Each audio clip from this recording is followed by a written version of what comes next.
Now, how did you get started in this industry? Did you go to college? No, I left school when I was 15. I binned it off to go on tour with a band.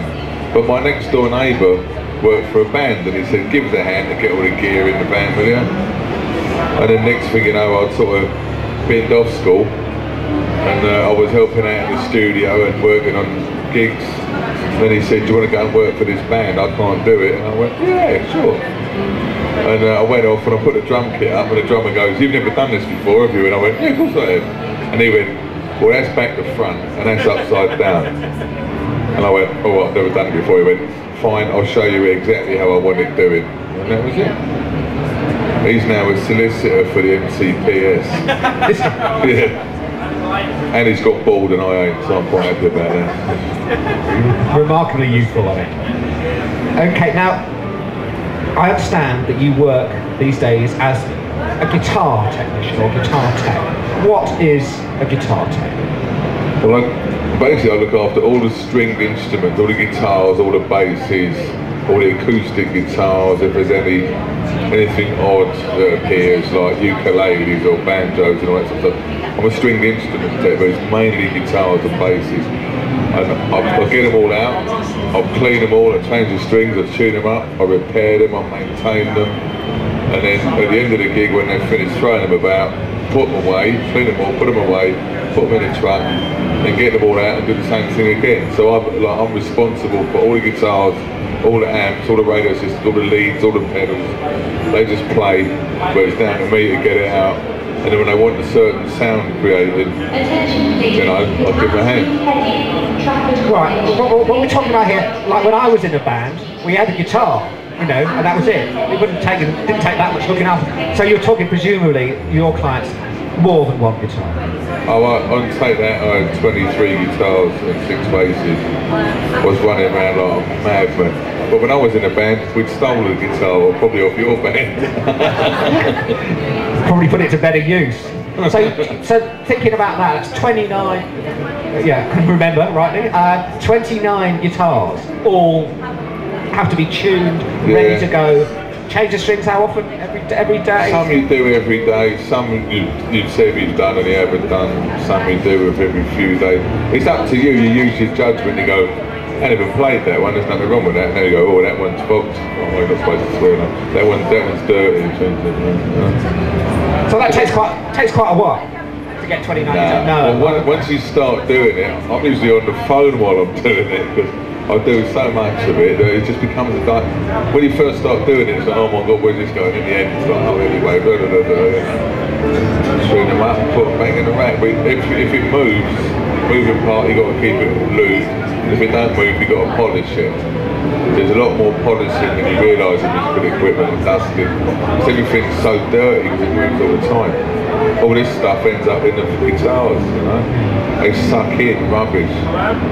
I suppose under lights on stage, they've got to look good. They've got to look the part. Also, they've got to feel clean, haven't they? Otherwise, it's just sort of sticky from the sweat and the beer and all that, you know. Okay. So, can you run us through a day in a touring day? I mean, I know it must vary a little bit from act to act, but once you're on the bus, there on your luxury coach, there on the spacious bunk, air conditioned. When you eat as many pies as I do, I'll be spacious. I normally get up about 9 off the bus, right, and then I go in, have a shower, have a bit of breakfast with the caterers, and then unload all my equipment off the truck. And then I get it all, corral it all together, make sure it's all there, open it all up, start setting it up on the stage as early as I can. Then I get all the amps out of the way, all the big stuff.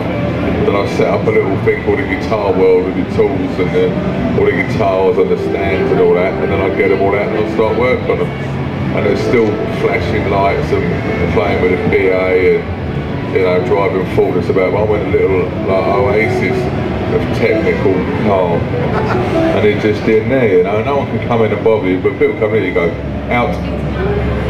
Let's say the people that are paying your wages, you go, later, you know, because they're quite delicate instruments, so you don't want people coming up and going, oh, what's this doing, you know, so you just get rid of them, politely of course. Of course.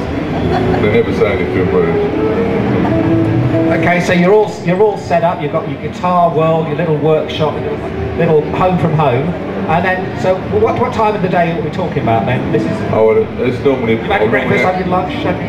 Normally had a bit of lunch. So I like to have my lunch at 1. Keeps me, regular. And then the band sort of rolled in anything between 3 and 5. And then they run through a few songs, check the stage sounds, or check all their gears working. Come and apologise for smashing their gear up and all that. They go, thank you, good night, and just throw the guitar on the floor. That's like borrowing your phone, isn't it? Go, cheers. And I was like, you've got to fix it then, haven't you? Like, you check it all works then. So, sorry about that, I was a bit excited, it was a great night. And you go, thinking wanker, but you go, don't worry about it, it's alright, it's good. It's like, it's, you're there to look after them, make them happy, make them feel that they are playing to the best of their ability, that all their equipment's going to keep working all the way through. And the big thing is, if something goes wrong, you've got to have a plan B. Like when they break a string, you've got to have a second guitar ready, all tuned up with a strap on, and they go, oh my God, you go, don't worry, there's another one. And they're like, oh, I love you, you're the best, and all that. Then you go, can I have some more money then? And they go, no. But, you're just there to look after them. There's a good career in it, because you have good money. I got more money than Wardy's boys. But there again, when I didn't have any tours, I'd go and unload the trucks, keep your hand in. You meet a lot of people by just being at the gigs. People go, oh yeah, so-and-so's going on tour, and you're like, oh yeah. Then you ring up and go, I'm available, and they go, oh, well, that's handy, and you solved the problem, they're looking for someone, So being in the right place at the right time is the key, and keeping your ears open, key to... Yeah, mouth shut, ears open, definitely pays off. Remember that. Right, okay, still back to your day. I'm trying to picture it. Okay, you've done the sound check, or they've not done the sound check, they've stropped around a bit. Then what happens? Dinner?